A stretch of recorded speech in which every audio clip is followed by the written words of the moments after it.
Quand on décrypte le monde, classiquement, on le décrypte à travers le regard d'Euclide, c'est-à-dire en utilisant des notions de plan, de droite, de surface, de longueur, largeur.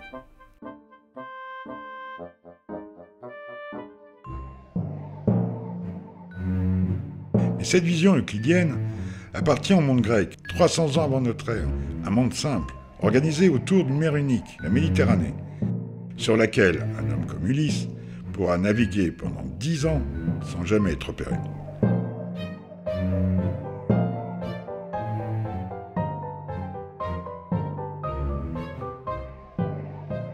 Aujourd'hui, cette géométrie euclidienne est très insuffisante pour déchiffrer le monde.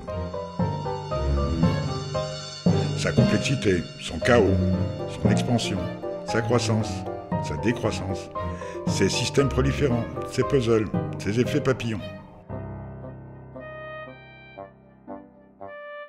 Le monde actuel vit, pense, selon d'autres dimensions, d'autres perspectives. À travers mes sculptures, mes créations numériques ou mes installations, je cherche à rendre compte de cette nouvelle configuration du réel, à rendre perceptible cette complexité, à montrer sa forme, l'essence même de sa forme, qui n'est pas le compliqué, l'inextricable, mais une forme vive, une dynamique. Pour moi, la complexité n'est pas une figure fermée, excluante, mais un déploiement. C'est en cela que je me réfère au fractal, parce que cette géométrie, à contrario de celle d'Euclide, aborde la géographie du monde sous l'angle de l'expansion, de la prolifération. Ce que je propose, ce sont des représentations démultipliées du réel, infiniment répétées, à des échelles différentes, comme une sorte de clonage qui équivaut à une représentation de l'infini. L'infini n'est plus séparé de l'homme, il n'est plus une immensité extérieure et sans borne, il devient la répétition sans limite d'une même figure, une réplique continue du réel et de l'homme.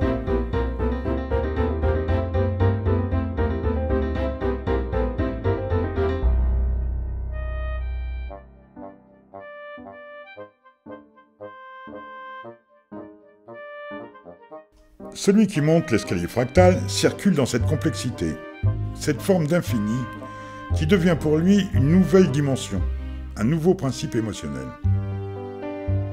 Je pense parfois à mes œuvres comme non finies, susceptibles d'être retravaillées, certaines fois même hybridées, l'œuvre comme une émergence éphémère, comme une figuration passagère, un monde qui se réplique, se recompose, se réinvente, et dont j'essaie d'apprivoiser la réinvention.